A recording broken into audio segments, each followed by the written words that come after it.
Hi friends, എല്ലാവർക്കും let's learn civil engineering class റൂമിന്റെ പുതിയൊരു വീഡിയോയിലേക്ക് സ്വാഗതം. ജനുവരി 8-ാം തീയതി നടക്കാനിരിക്കുന്ന കേരള ലാൻഡ് ഡെവലപ്മെന്റ് കോർപ്പറേഷന്റെ overseer grade 3 work superintendent grade 2 വേണ്ടിയിട്ടുള്ള ക്വസ്റ്റ്യൻ പേപ്പറിന്റെ സീരീസ് ആണ് നമ്മൾ ഡിസ്കസ് ചെയ്തുകൊണ്ടിരിക്കുന്നത്. ഇന്ന് നമ്മൾ ഡിസ്കസ് ചെയ്യുന്ന ക്വസ്റ്റ്യൻ പേപ്പർ എന്ന് പറയുന്നത് 2019 PWD ഇറിഗേഷൻ അതേപോലെ തന്നെ ഹാർബർ എഞ്ചിനീയറിംഗിന്റെ ഓവർസിയർ ഗ്രേഡ് 3 ക്വസ്റ്റ്യൻ പേപ്പറാണ്. വളരെ റീസെന്റ് ആയിട്ട് കഴിഞ്ഞ വർഷം നടന്നിട്ടുള്ള ക്വസ്റ്റ്യൻ പേപ്പറാണിത്. അപ്പോൾ പുതിയ പാറ്റേണിലുള്ള ക്വസ്റ്റ്യൻസ് എങ്ങനെയാണ് എന്നറിയാൻ വേണ്ടിയിട്ടാണ് നമ്മൾ പുതിയ ക്വസ്റ്റ്യൻ പേപ്പറുകൾ എക്സ്പ്ലെയിൻ ചെയ്യുന്നത്. അപ്പോൾ മുൻപത്തെ വീഡിയോകൾ നിങ്ങൾ നോക്കുകയാണെന്നുണ്ടെങ്കിൽ മുമ്പത്തെ വീഡിയോസിൽ നമുക്ക് കേരള ലാൻഡ് ഡെവലപ്മെന്റ് കോർപ്പറേഷന്റെ ഓവർസിയർ ഗ്രേഡ് 3 ചോദിച്ചിട്ടുള്ള 2014 അതേപോലെ തന്നെ 2009 ക്വസ്റ്റ്യൻ പേപ്പറിന്റെ ഡിസ്കഷൻ കാണാം. അതെല്ലാവരും കാണാം. അപ്പോൾ നമ്മൾ ഇന്നത്തെ ക്വസ്റ്റ്യൻസിലോട്ട് കടക്കുന്നതിന് മുമ്പ് എല്ലാവരും ഈ ചാനൽ സബ്സ്ക്രൈബ് ചെയ്യുക. ഇതുപോലത്തെ വീഡിയോസിന് നോട്ടിഫിക്കേഷൻ ലഭിക്കാൻ വേണ്ടിയിട്ട് ബെൽ ബട്ടൺ ക്ലിക്ക് ചെയ്യുക. അപ്പോൾ നമുക്ക് ഇന്നത്തെ ഫസ്റ്റ് ക്വസ്റ്റ്യൻ ഏതാണെന്ന് നോക്കാം. ഇത് നമ്മൾ ക്വാണ്ടിറ്റി സർവേയിങ്ങിൽ നിന്ന് അല്ലെങ്കിൽ എസ്റ്റിമേഷനിൽ നിന്നുള്ള ഒരു ക്വസ്റ്റ്യൻ ആണ്. ക്വസ്റ്റ്യൻ ഇങ്ങനെയാണ്: for compacting the quantity of earth work using prismoidal formula the number of required sectional area. ശരിക്കും ഇതിന്റെ ക്വസ്റ്റ്യൻ ഫോർ കോമ്പാക്ടിംഗ് എന്നല്ല, for computing the quantity of earth work എന്നാണ്. അപ്പോൾ ക്വസ്റ്റ്യൻ അങ്ങനെ നമുക്ക് വായിക്കുക. കാരണം ക്വസ്റ്റ്യൻ എന്ത് ചെയ്തിട്ടില്ല, ഡിലീറ്റ് ചെയ്തിട്ടില്ല. നമുക്ക് ചെറിയ ചെറിയ മിസ്റ്റേക്കുകൾ ക്വസ്റ്റ്യനിൽ ഉണ്ടാവും ചിലപ്പോൾ, പക്ഷേ എപ്പോഴും ക്വസ്റ്റ്യൻ ഡിലീറ്റ് ചെയ്യപ്പെടുമെന്ന് വിചാരിക്കരുത്. For computing the quantity of earth work using prismoidal formula the number of required sectional area is. Earth വർക്കിന്റെ ക്വാണ്ടിറ്റി കാൽക്കുലേറ്റ് ചെയ്യാൻ വേണ്ടി ഉപയോഗിക്കുന്ന പ്രിസ്മോയിഡൽ ഫോർമുലയിൽ ആക്ച്വലി എത്ര സെക്ഷണൽ ഏരിയയാണ് ആവശ്യമായിട്ടുള്ളത് എന്നുള്ളതാണ് ചോദ്യം. Any number, odd, four, even, ഇതാണ് ഓപ്ഷനിലുള്ളത്. അപ്പൊ എന്താണ് ഈ വോളിയം കാൽക്കുലേഷൻ? ആക്ച്വലി എസ്റ്റിമേഷനിൽ നമ്മൾ എർത്ത് കട്ടിങ്ങിന്റെയും അതേപോലെ തന്നെ എർത്ത് ഫില്ലിങ്ങിന്റെയും വോളിയം കാൽക്കുലേറ്റ് ചെയ്യും. നമ്മൾ സർവേയിൽ പഠിച്ചിട്ടുണ്ട്, ഏരിയ കാൽക്കുലേറ്റ് ചെയ്യാൻ വേണ്ടിയിട്ട് നമ്മൾ സാധാരണ ട്രയാങ്കുലേഷൻ മെത്തേഡാണ് ഉപയോഗിക്കാറുള്ളത്. അതിനുശേഷം ഇറഗുലർ ആയിട്ടുള്ള ഒരു ഭാഗം ഉണ്ടെങ്കിൽ, ഒരു സർവേ ലൈനും അതേപോലെ തന്നെ ഇറഗുലർ ആയിട്ടുള്ള ഒരു ഹെഡ്ജും ഉണ്ടെങ്കിൽ അതിനിടയിലുള്ള ഏരിയ കാൽക്കുലേറ്റ് ചെയ്യാൻ വേണ്ടി നമ്മൾ 4 മെത്തേഡുകൾ ഉപയോഗിക്കാറുണ്ട്. അതിൽ വളരെ ഇമ്പോർട്ടന്റ് ആയിട്ടുള്ള 2 മെത്തേഡുകളാണ്. ഒന്ന് ട്രപ്പിസോയിഡൽ റൂളും സിംസൺസ് റൂളും. അതേപോലെ തന്നെ വോളിയം കാൽക്കുലേഷനിൽ ഇതിന് സമാനമായി തന്നെ ഫോർമുലാസ് ഉണ്ട്. അതിൽ ഉള്ള ഇമ്പോർട്ടന്റ് ആയിട്ടുള്ള 2 ഫോർമുലകളാണ്. ഒന്ന് ട്രപ്പിസോയിഡൽ റൂളും അതേപോലെ തന്നെ പ്രിസ്മോയിഡൽ ഫോർമുലയും അല്ലെങ്കിൽ പ്രിസ്മോയിഡൽ റൂൾ എന്നുള്ളത്. അപ്പൊ വോളിയം കാൽക്കുലേറ്റ് ചെയ്യാൻ വേണ്ടിയിട്ട് നമ്മൾ ഉപയോഗിക്കുന്നതാണ് പ്രിസ്മോയിഡൽ ഫോർമുല എന്നുള്ളത്. ട്രപ്പിസോയിഡൽ റൂളിനേക്കാളും കുറച്ചും കൂടി ആക്യുറസി കൂടിയ റൂളാണ് എന്ത്, പ്രിസ്മോയിഡൽ ഫോർമുല എന്നുള്ളത്. ഇപ്പൊ പ്രിസ്മോയിഡൽ ഫോർമുലയിൽ ആക്ച്വലി ഇവിടെ ചോദിച്ചിരിക്കുന്ന എത്ര നമ്പർ ഓഫ് സെക്ഷണൽ ഏരിയ, എത്ര റിക്വയർഡ് സെക്ഷണൽ ഏരിയ ആവശ്യമായിട്ടുണ്ട് ഒരു പ്രിസ്മോയിഡൽ റൂള് ഉപയോഗിക്കണം എന്ന് ആണ്. അപ്പൊ ഇതിന് സാധാരണ ജനറൽ ആയിട്ട് ഉണ്ടാകുന്ന ഒരു മിസ്കൺസെപ്ഷൻ എന്താന്ന് വെച്ച് കഴിഞ്ഞാൽ, നമുക്ക് എത്ര ഏരിയ ഉണ്ടെങ്കിലും എന്ത് ചെയ്യാം, ആക്ച്വലി പ്രിസ്മോയിഡൽ റൂൾ അപ്ലൈ ചെയ്യാൻ പറ്റും. ആൻസർ ഓഡാണ്. ശരിക്കും മനസ്സിലാക്കുക. ആക്ച്വലി പ്രിസ്മോയിഡൽ റൂള് അപ്ലൈ ചെയ്യുമ്പോൾ നമുക്ക് എത്ര ഏരിയ ഉണ്ട് എന്നുണ്ടെങ്കിലും കുഴപ്പമില്ല. പക്ഷെ യൂഷ്വലി നമ്മൾ പറയാറുള്ളത് അതിന് ഓഡ് നമ്പർ ഓഫ് ഏരിയാസ് വന്നെങ്കിൽ മാത്രമേ നമുക്ക് പ്രിസ്മോയിഡൽ റൂൾ അപ്ലൈ ചെയ്യാൻ പറ്റുള്ളൂ എന്നാണ്. അപ്പൊ PSC ചോദിക്കുകയാണെന്നുണ്ടെങ്കിൽ PSCയുടെ ക്വസ്റ്റ്യൻ പേപ്പറുകളിൽ പ്രിസ്മോയിഡൽ ഫോർമുല ഉപയോഗിക്കണം എന്നുണ്ടെങ്കിൽ എത്ര സെക്ഷണൽ ഏരിയ വേണം എന്ന് ചോദിച്ചാൽ അതിന്റെ ആൻസർ ഓഡ് നമ്പറാണ്. ഓക്കെ, അതിൽ ഒരു മാറ്റമില്ല. എന്നാൽ പ്രിസ്മോയിഡൽ റൂള് നമുക്ക് ഓഡ് സെക്ഷണൽ ഏരിയ വരുമ്പോൾ മാത്രമല്ല, ഈവൻ സെക്ഷണൽ ഏരിയ വന്നാലും നമുക്ക് ഉപയോഗിക്കാൻ പറ്റും. അതെങ്ങനെയാണ് ഉപയോഗിക്കണമെന്ന് വെച്ച് കഴിഞ്ഞാൽ, ഒരു 12 ഓർഡിനേറ്റുകൾ അല്ലെങ്കിൽ ഒരു 12 സെക്ഷണൽ ഏരിയാസ് ഉണ്ടെങ്കിൽ 11 സെക്ഷണൽ ഏരിയാസ് വരെയും, അതായത് ഓഡ് നമ്പർ വരുന്നത് വരെയും നമ്മൾ പ്രിസ്മോയിഡൽ ഫോർമുലയുടെ L/3 into first area plus last area plus 4 into sum of even area plus 2 into sum of odd area എന്ന് പറഞ്ഞിട്ടുള്ള ഫോർമുലയാണ് നമ്മൾ അപ്ലൈ ചെയ്യാറുള്ളത് പ്രിസ്മോയിഡൽ ഫോർമുലയിൽ. ഇതിന്റെ ലാസ്റ്റ് ഇപ്പൊ 12 ഏരിയാസ് ഉണ്ടെങ്കിൽ അതിൽ ലാസ്റ്റ് വരുന്ന ഏരിയ എന്ത് ചെയ്യും, ബാക്കിയായിട്ട് നിൽക്കും. അപ്പൊ അതിന് വേണ്ടിയിട്ട് വീണ്ടും ഒരു പ്രിസ്മോയിഡൽ റൂൾ ഉണ്ട്. എന്താണ്? V ഈസ് ഈക്വൽ ടു, അതായത് volume is equal to L/6 into first area plus last area plus 4 into area of the mid section എന്ന് പറഞ്ഞൊരു ഫോർമുല ഉണ്ട്. L/6 into first area plus last area plus 4 into mid section area എന്ന് പറഞ്ഞിട്ട് ഒരു formula ഉണ്ട്. അപ്പൊ ഇവിടെ ശരിക്കും പറഞ്ഞാൽ പ്രിസ്മോയിഡൽ ഫോർമുല എന്നുള്ളത് ഓഡ് നമ്പേഴ്സിന് മാത്രമല്ല ഉപയോഗിക്കാൻ പറ്റുക. ഈവൻ നമ്പേഴ്സ് വന്നാലും ഓഡ് വരെ നമ്മൾ ഒരു ഫോർമുലയും ഓഡിന് ശേഷം ലാസ്റ്റ് വരുന്ന 2 ഏരിയകൾക്കിടയിലുള്ള വോളിയം കണ്ടുപിടിക്കാൻ വേണ്ടി വീണ്ടും പ്രിസ്മോയിഡൽ റൂൾ അപ്ലൈ ചെയ്യാണ് ചെയ്യുന്നത്. അപ്പൊ അതൊക്കെ എന്താണ്, പ്രിസ്മോയിഡൽ റൂളാണ്. പക്ഷേ PSCയുടെ ക്വസ്റ്റ്യൻ പേപ്പറിൽ പ്രിസ്മോയിഡൽ ഫോർമുല അപ്ലൈ ചെയ്യണമെന്നുണ്ടെങ്കിൽ എത്ര നമ്പർ ഓഫ് സെക്ഷൻസ് വേണം എന്ന് ചോദിച്ചു കഴിഞ്ഞാൽ അതിന്റെ ആൻസർ നിങ്ങൾ ഓട് മാത്രമേ എഴുതാൻ പാടുള്ളൂ. രണ്ടാമത്തെ ക്വസ്റ്റ്യൻ നോക്കാം. The value at the end of the utility period without being dismantled. വീണ്ടും എന്താണ് എസ്റ്റിമേഷനിൽ നിന്ന് ക്വാണ്ടിറ്റി സർവേയിങ്ങിൽ നിന്നുള്ള ഒരു ചോദ്യമാണ്. ശരിക്കും ഇത് വാല്യുവേഷൻ എന്ന് പറഞ്ഞ ഭാഗത്തിലാണ് എന്ത് ചെയ്യുന്നത് ഈ ക്വസ്റ്റ്യൻ വരുന്നത്.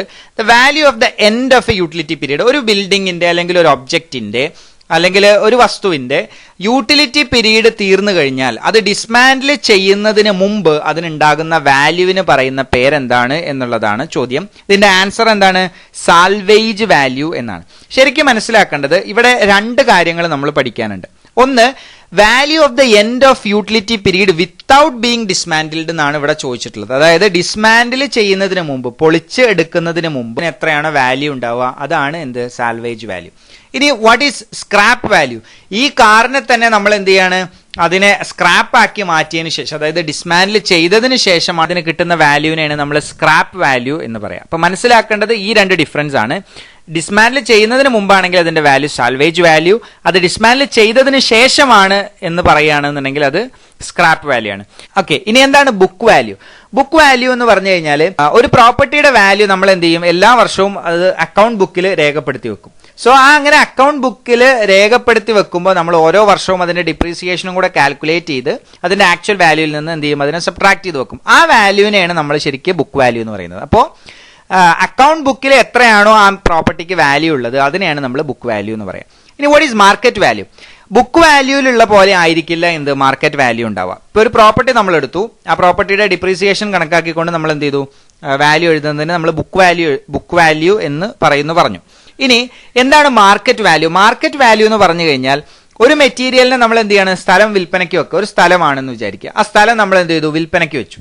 വിൽപ്പനയ്ക്ക് വെക്കുമ്പോൾ ആ സ്ഥലത്തിന്റെ വാല്യൂ മാത്രം, ഇപ്പൊ ആ സ്ഥലത്തിന് ഒരു 2 ലക്ഷം രൂപയാണ് ആ പരിസരത്തുള്ള വില എന്ന് വിചാരിക്കുക. ഓക്കെ, അതിന്റെ ബുക്ക് വാല്യൂ അതിനേക്കാൾ ചെറുതായിരിക്കും.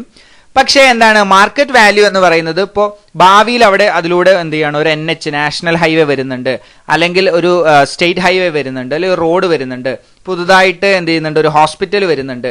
അങ്ങനെയൊക്കെ ചില പ്രതീക്ഷകൾ കൊണ്ട് എന്ത് ചെയ്യും, മാർക്കറ്റ് വാല്യൂവിൽ ഹൈപ്പ് ഉണ്ടാവും, അതായത് ഇൻക്രീസ് ഉണ്ടാവാം, ചിലപ്പോൾ അവിടെ ഡിക്രീസ് ഉണ്ടാവും. ഒരു സ്ഥലം, ആ സ്ഥലത്ത് എന്താണ് ഒരു വേസ്റ്റ് സംസ്കരിക്കുന്ന ഒരു പ്ലാന്റ് വരികയാണ് എന്ന് പറയാം. അപ്പൊ അവിടുത്തെ വാല്യൂ സ്വാഭാവികമായിട്ടും അവിടുത്തെ ലാൻഡിന്റെ മാർക്കറ്റ് വാല്യൂ ചിലപ്പോൾ കുറയാൻ സാധ്യതയുണ്ട്. എന്നാൽ പുതിയ പുതിയ കൺസ്ട്രക്ഷനുകളും വലിയ ടൗൺഷിപ്പും വരികയാണെന്ന് പറഞ്ഞു കഴിഞ്ഞാൽ ഒരു ലാൻഡ് ഏരിയയുടെ വാല്യൂ എന്ത് ചെയ്യും, ഇൻക്രീസ് ചെയ്യും. സോ അതിനെയാണ് നമ്മൾ മാർക്കറ്റ് വാല്യൂ എന്ന് പറയുന്നത്. അത് ബുക്ക് വാല്യൂ ആയിരിക്കില്ല. ബുക്ക് വാല്യൂ എപ്പോഴും എന്തായിരിക്കും, കമ്പാരിറ്റീവ്ലി യൂഷ്വലി എന്തായിരിക്കും, ചെറുതായിരിക്കും. എപ്പോഴും ചെറുതാണ് എന്ന് നമുക്ക് പറയാൻ പറ്റില്ല, ചിലപ്പോൾ ചെറുതാവും, ചിലപ്പോൾ വലുതായിരിക്കും. ഇനി അടുത്ത ക്വസ്റ്റ്യൻ നോക്കാം. All the work executed shall be measured and entered in a permanent record called as. അതായത് നമ്മൾ എക്സിക്യൂട്ട് ചെയ്യുന്ന വർക്ക്, ആ വർക്ക് മെഷർ ചെയ്ത് അത് എഴുതി വെക്കുന്ന ഒരു പെർമനന്റ് റെക്കോർഡിന് പറയുന്ന ബുക്കിന്റെ പേരെന്താണ് എന്നുള്ളതാണ് ചോദ്യം. ഇതിനെയാണ് നമ്മൾ ബുക്ക് അല്ലെങ്കിൽ മെഷർമെന്റ് ബുക്ക് എന്ന് പറയുന്നത്.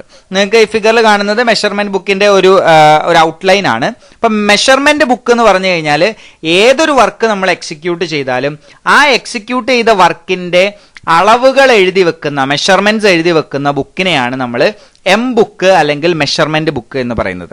ഇത് ഫീൽഡ് ബുക്കുമായിട്ട് തെറ്റിദ്ധരിക്കരുത്.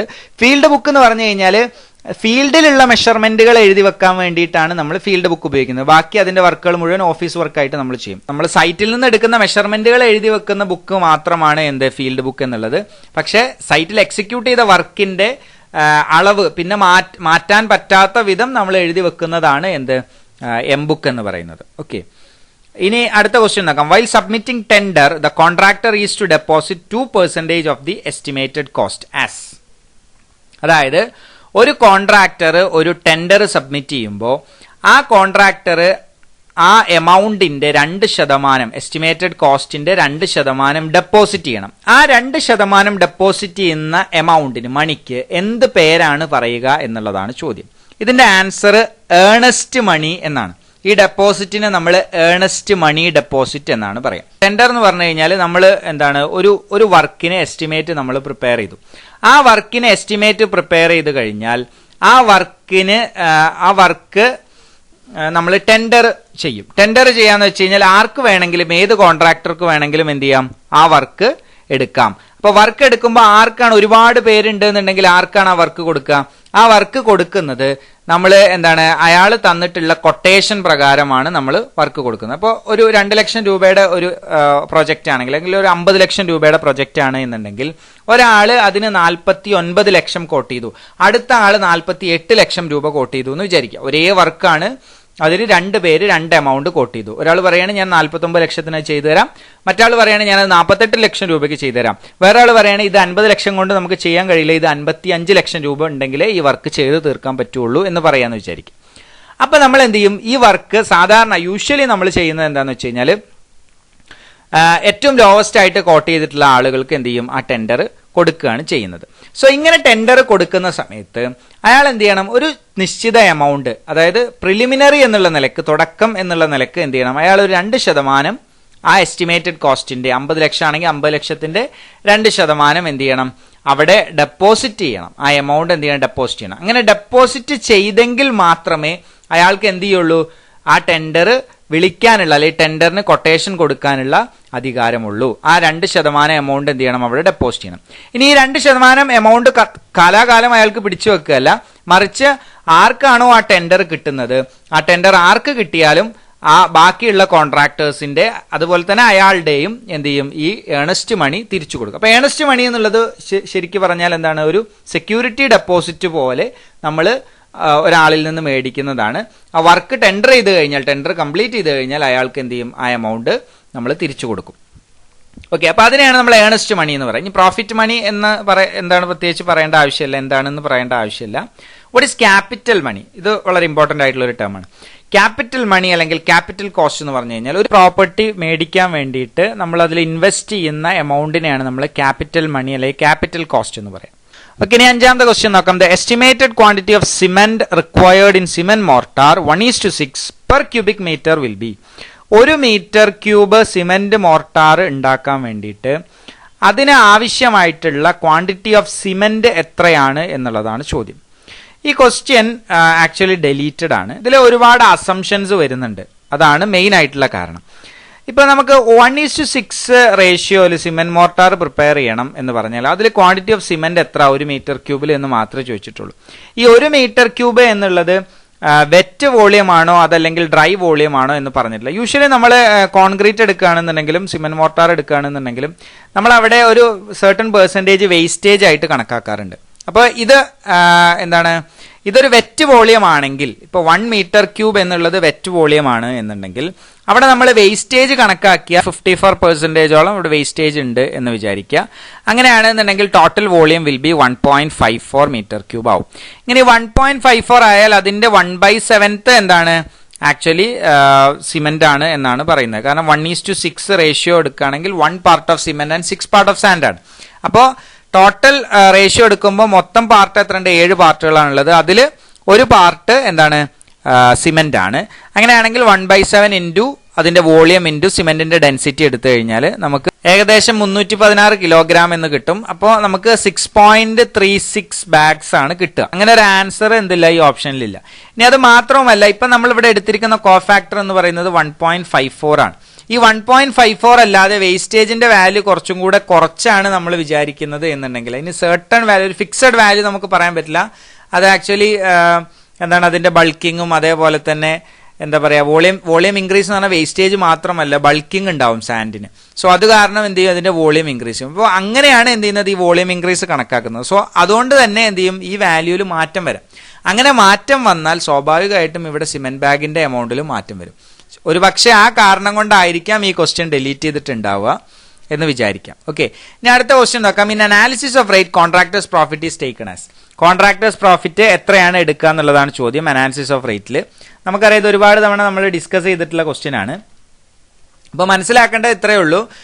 കോൺട്രാക്ടേഴ്സ് പ്രോഫിറ്റ് എത്രയാണ്? 10% ആണ് കണക്കാക്കുക. അതായത് മൊത്തം കോസ്റ്റിന്റെ 10% എന്ത് ചെയ്യുന്നത്? കോൺട്രാക്ടേഴ്സ് പ്രോഫിറ്റ് ആയിട്ട് കൺസിഡർ ചെയ്യുന്നത്. ഇനി എസ്റ്റിമേഷനിൽ നമുക്കറിയാം ഒരുപാട് പെർസെൻറ്റേജുകൾ നമ്മൾ പഠിച്ചു വെക്കാനുണ്ട്. കണ്ടിജൻസി എന്താണ്? 3 to 5% ആണ്. അതേപോലെ തന്നെ tool and plan charge 1 to 1.5% ആണ്. സൂപ്പർവിഷൻ ചാർജ് അല്ലെങ്കിൽ സെന്റേജ് ചാർജ് എന്ന് പറയുന്നത് 10 to 15% ആണ്. ഇതേപോലെ തന്നെ വാട്ടർ സപ്ലൈ ആൻഡ് സാനിറ്ററി സപ്ലൈസിന് വേണ്ടിയിട്ട് നമ്മൾ 20% ആണ് ടോട്ടൽ കോസ്റ്റിന് കണക്കാക്കുന്നത്. അപ്പോൾ ഈ സർട്ടൺ പെർസെൻറ്റേജുകൾ എപ്പോഴും നമ്മളുടെ മനസ്സിലുണ്ടാവണം. ഇവിടെ കോൺട്രാക്ടേഴ്സ് പ്രോഫിറ്റ് ആണ് ചോദിച്ചിട്ടുള്ളത്, സ്ഥിരമായിട്ട് ചോദിക്കുന്നതാണ്, സിമ്പിൾ ആണ്, 10% എന്ന് പഠിച്ചാൽ മതി. ഇനി അടുത്ത ക്വസ്റ്റ്യൻ നോക്കാം. An intermediate floor between two floor above ground level accessible only from the lower level is called as. ഇവിടെ ചോദ്യം ചോദിച്ചിട്ടുള്ളത് ഒരു ഫ്ലോർ ഒരു ഇന്റർമീഡിയറ്റ് ഫ്ലോർ ആണ്, ബിറ്റ്വീൻ ടു ഫ്ലോർ, രണ്ട് ഫ്ലോറുകൾക്കിടയിലുള്ള ഒരു ഇന്റർമീഡിയറ്റ് ഫ്ലോർ. ആൻഡ് ഈ ഫ്ലോറിന്റെ പ്രത്യേകത എന്താണ്? Which is above the ground level, ground ലെവലിന്റെ മുകളിലായിട്ടാണ് എന്ത് നിൽക്കുന്നത്, ഈ ഫ്ലോർ നിൽക്കുന്നത്. And accessible only from the lower floor, താഴത്തെ ഫ്ലോറിൽ നിന്ന് മാത്രമേ അതിലോട്ട് കയറാൻ പറ്റുള്ളൂ. അങ്ങനത്തെ ഫ്ലോറിന് പറയുന്ന പേരെന്താണ്? അതിനെയാണ് നമ്മൾ മെസനൈൻ ഫ്ലോർ എന്ന് പറയാം. അപ്പൊ നിങ്ങൾക്ക് ഈ ഫിഗറിൽ കാണിച്ചിരിക്കുന്നത് എന്താണ്? ഒരു മെസനൈൻ ഫ്ലോർ ആണ്. രണ്ട് ഫ്ലോറുകൾക്കിടയിൽ ഒരു ഇന്റർമീഡിയറ്റ് ആയിട്ട് എന്ത് ചെയ്യുക, ഒരു ഫ്ലോർ ഉണ്ടാക്കുക. നമ്മൾ സാധാരണ ചില ഷോപ്പിലും അതേപോലെ തന്നെ ചില വീടുകളിലും ഒക്കെ എന്ത് ചെയ്യുന്നുണ്ട്, മെസനൈൻ ഫ്ലോറുകൾ കണ്ടിട്ടുണ്ട്. ചില ഹോട്ടൽസിലൊക്കെ മെസനൈൻ ഫ്ലോറുകൾ ഉണ്ട്. അപ്പോൾ മെസനൈൻ ഫ്ലോർ എന്ന് പറഞ്ഞാൽ ഇത്ര ഉള്ളൂ, ഇന്റർമീഡിയറ്റ് ആയിട്ട് എന്ത് ചെയ്യുക, ഒരു ഫ്ലോർ ഉണ്ടാക്കുക. അപ്പോൾ ഫ്ലോർ എന്ന് പറഞ്ഞു കഴിഞ്ഞാൽ ആ ഫ്ലോർ കംപ്ലീറ്റ് ആയിരിക്കില്ല, താഴത്തെ ഫ്ലോറിന്റെ അതേപോലെ ആയിരിക്കില്ല മുകളിലത്തെ ഫ്ലോർ ഉണ്ടാവുക. അത് പകുതിയോ അല്ലെങ്കിൽ ഒരു മുക്കാൽ ഭാഗമോ ഒക്കെ മാത്രമേ മെസനൈൻ ഫ്ലോർ ഉണ്ടാവുള്ളൂ. എപ്പോഴും താഴത്തെ ഫ്ലോർ ലെവലിനേക്കാളും വീതി കുറഞ്ഞ അല്ലെങ്കിൽ നീളോ വീതിയോ കുറഞ്ഞിട്ടുള്ള ഒരു ഫ്ലോർ ആയിരിക്കും മെസനൈൻ ഫ്ലോർ എന്നുള്ളത്. ഓക്കെ, ഇനി ലോഫ്റ്റ് എന്താണ്? ലോഫ്റ്റ് എന്ന് പറഞ്ഞാൽ മച്ചാണ്. മച്ച് നമ്മൾ ശരിക്ക് എന്താണ്, ആളുകൾക്ക് ഉപയോഗിക്കാൻ പറ്റില്ല, മറിച്ച് സാധനങ്ങളൊക്കെ സ്റ്റോർ ചെയ്യാൻ വേണ്ടിയിട്ടാണ് സാധാരണ ലോഫ്റ്റുകൾ ഉപയോഗിക്കുക. ഓക്കെ, ബേസ്മെന്റ് ഫ്ലോർ എന്താണെന്ന് അറിയില്ല, ഗ്രൗണ്ട് ലെവലിനേക്കാൾ താഴെയുള്ള ഫ്ലോർ ആണ് എന്ത്, ബേസ്മെന്റ് ഫ്ലോർ. ഇവിടെ പറഞ്ഞിരിക്കുന്ന ഗ്രൗണ്ട് ലെവലിന്റെ എബവ് ആയിട്ടാണ് ഈ ഫ്ലോർ നിൽക്കുന്നതെന്നാണ്. അപ്പോൾ അത് എന്താണ്, മെസനൈൻ ഫ്ലോർ ആണ്. ഇനി അടുത്ത ക്വസ്റ്റ്യൻ നോക്കാം. As per the national building code the minimum area four kitchen in residential building, NBC പ്രകാരം, നാഷണൽ ബിൽഡിംഗ് കോഡ് പ്രകാരം കിച്ചൺ ആവശ്യമായിട്ടുള്ള മിനിമം ഏരിയ എത്രയാണ്? ഒരു റെസിഡൻഷ്യൽ ബിൽഡിംഗിൽ കിച്ചൺ ആവശ്യമായിട്ടുള്ള മിനിമം ഏരിയ എത്രയാണ് എന്നുള്ളതാണ്. NBC പ്രകാരം കിച്ചൺ ആവശ്യമായിട്ടുള്ള, റെസിഡൻഷ്യൽ ബിൽഡിംഗിൽ കിച്ചൺ ആവശ്യമായിട്ടുള്ള ഏരിയ എന്ന് പറയുന്നത് 4.5 മീറ്റർ സ്ക്വയർ ആണ്. ഓക്കെ, അപ്പോൾ ഓപ്ഷൻ സി ആണ് ഇതിന്റെ ആൻസർ. ഇനി അടുത്ത ക്വസ്റ്റ്യൻ നോക്കാം. The total depth of water required by a crop during the entire period of the crop in the field is known as. ഒരു ക്രോപ്പിന് ആവശ്യമായിട്ടുള്ള ടോട്ടൽ ഡെപ്ത് ഓഫ് വാട്ടറിനെ, ആ ക്രോപ്പിന്റെ ലൈഫ് സൈക്കിളിൽ ആ ക്രോപ്പിന് ആവശ്യമായിട്ടുള്ള ടോട്ടൽ ഡെപ്ത് ഓഫ് വാട്ടറിന് നമ്മൾ പറയുന്ന പേരെന്താണെന്നുള്ളതാണ് ചോദ്യം. ഇതിന്റെ ആൻസർ ഡെൽറ്റ എന്നുള്ളതാണ്. അപ്പം നമ്മൾ മെയിനായിട്ട് പഠിക്കേണ്ട രണ്ട് ടേമുകളാണ്, രണ്ട് മെഷർമെന്റുകളാണ്. ഒന്ന് ഡെൽറ്റ എന്നുള്ളതും അതേപോലെ തന്നെ മറ്റേത് ഡ്യൂട്ടി എന്നുള്ളത്. ഡെൽറ്റ എന്ന് പറയുന്നത് ഡെപ്ത് ഓഫ് വാട്ടർ ആണ്, അങ്ങനെ പഠിച്ചു വെക്കുക. ഡെൽറ്റ എന്ന് പറഞ്ഞാൽ എപ്പോഴും ഡെപ്ത് ഓഫ് വാട്ടർ ആണ്. ഡ്യൂട്ടി എന്ന് പറഞ്ഞു കഴിഞ്ഞാൽ എന്താണ്, അത് ഹെക്ടർ പെർ ക്യുമെക് ആണ്. ഒരു ക്യുമെക് വെള്ളം കൊണ്ട് എത്ര ഹെക്ടേഴ്സ് ഓഫ് ലാൻഡ് ഇറിഗേറ്റ് ചെയ്യാൻ പറ്റും എന്നുള്ളതിനെ കുറിച്ചുള്ള ഒരു മെഷർമെന്റ് ആണ് ശരിക്കും ഡ്യൂട്ടി എന്നുള്ളത്. ഓക്കെ, എന്നാൽ ഒരു ക്രോപ്പിന് വളരാൻ എത്ര ഡെപ്ത് ഓഫ് വാട്ടർ ആണ് ആവശ്യമായിട്ടുള്ളത് എന്ന് പറയുന്നതാണ് ഡെൽറ്റ എന്നുള്ളത്. ഓക്കെ, ഇനി what is base period and crop period? Okay, ഇനി what is base period? Base period എന്ന് പറഞ്ഞു കഴിഞ്ഞാൽ ഫസ്റ്റ് വാട്ടറിങ്ങിന്റെ, ഒരു ക്രോപ്പിന് ആദ്യമായിട്ട് നമ്മൾ വെള്ളം നനയ്ക്കുന്നതിന്റെയും അവസാനമായിട്ട് നമ്മൾ വെള്ളം കൊടുക്കുന്നതിന്റെയും തമ്മിലുള്ള ആ ടൈം ഗ്യാപ്പിനെയാണ് ശരിക്കും ബേസ് പീരീഡ് എന്ന് പറയാം. ഇനി what is crop period? Crop period എന്ന് പറഞ്ഞാൽ സോയിങ്ങിന്റെയും ഹാർവെസ്റ്റിംഗിന്റെയും ഇടയ്ക്കുള്ള സമയത്തിനെയാണ് ക്രോപ്പ് പീരീഡ് എന്ന് പറയുക. എപ്പോഴും നമുക്കറിയാം ക്രോപ്പ് പീരീഡ് ആയിരിക്കും കൂടുതൽ ഉണ്ടാവുക. കാരണം ക്രോപ്പ് സോ ചെയ്തതിന് ശേഷം, സോയിങ് കഴിഞ്ഞതിന് ശേഷമാണ് ഫസ്റ്റ് വാട്ടറിങ് വരുന്നത്. അതുകൊണ്ട് തന്നെ first watering to last watering എന്ന് പറയുന്നത് ചെറിയ ടൈം ആയിരിക്കും. അതുകൊണ്ട് ബേസ് പീരീഡ് എന്തായിരിക്കും, ചെറുതായിരിക്കും. എന്നാൽ സോയിങ്ങിന്റെയും ഹാർവെസ്റ്റിംഗിന്റെയും ഇടയ്ക്ക് എന്ന് പറയുമ്പോൾ ക്രോപ്പ് പീരീഡ് എന്തായി, വലുതായിട്ട് മാറും. ഓക്കെ, ഇനി അടുത്ത ക്വസ്റ്റ്യൻ നോക്കാം. The optimum depth of kor watering is 19 centimetre for. Kor watering 19 centimetre വരുന്നത് ഏത് ക്രോപ്പിനാണ് എന്നുള്ളതാണ് ചോദ്യം.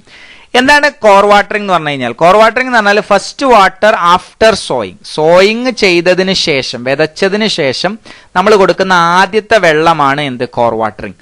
ഇനി ഇതിന് മുമ്പ് ഇപ്പൊ വെള്ളം കൊടുക്കുമെന്ന് സംശയം ഉണ്ടാവും. ക്രോപ്പ് വിതയ്ക്കുന്നതിന് മുൻപ് നമ്മൾ എന്ത് ചെയ്യും, വെള്ളം കൊടുക്കും. അതിനെ നമ്മൾ പാലിയോ എന്നാണ് പറയാ, അല്ലെ? ഫസ്റ്റ് വാട്ടറിംഗ് ബിഫോർ സോയിങ്, അതിനാണ് നമ്മൾ പാലിയോ എന്ന് പറയാം. എന്തിനാണ് പാലിയോ ചെയ്യുന്നത്? മണ്ണ് ഗ്രൗണ്ട് ശരിയാക്കി എടുക്കാൻ വേണ്ടിയിട്ടാണ് പാലിയോ ചെയ്യുന്നത്. അതിനുശേഷമാണ് വിതയ്ക്കുന്നത്. വിതച്ചതിന് ശേഷം വീണ്ടും വെള്ളം കൊടുക്കും. ആ വെള്ളത്തിനാണ് നമ്മൾ കോർ വാട്ടറിംഗ് എന്ന് പറയുന്നത്. ഇനി 19 സെന്റിമീറ്റർ കോർ വാട്ടറിംഗ് വരുന്നത് എന്തിനാണ്? റൈസിനാണ്. ഇതേപോലെ തന്നെ വീറ്റ് ആണ് എന്നുണ്ടെങ്കിൽ 13.5 സെന്റിമീറ്റർ ആണ് എന്ത് ചെയ്യുന്നത്, കോർ വാട്ടറിംഗിന്റെ ഡെപ്ത് വരുന്നത്. ഷുഗർ കെയിൻ ആണ് എന്നുണ്ടെങ്കിൽ 16 സെന്റിമീറ്റർ ആണ് വരുന്നത്. അപ്പൊ ഏറ്റവും കൂടുതൽ വരുന്നത് ഏതിനാണ്? റൈസിനാണ്. റൈസിന് 19 സെന്റിമീറ്റർ ആണ് കോർ വാട്ടറിംഗിന്റെ ഡെപ്ത് വരുന്നത്.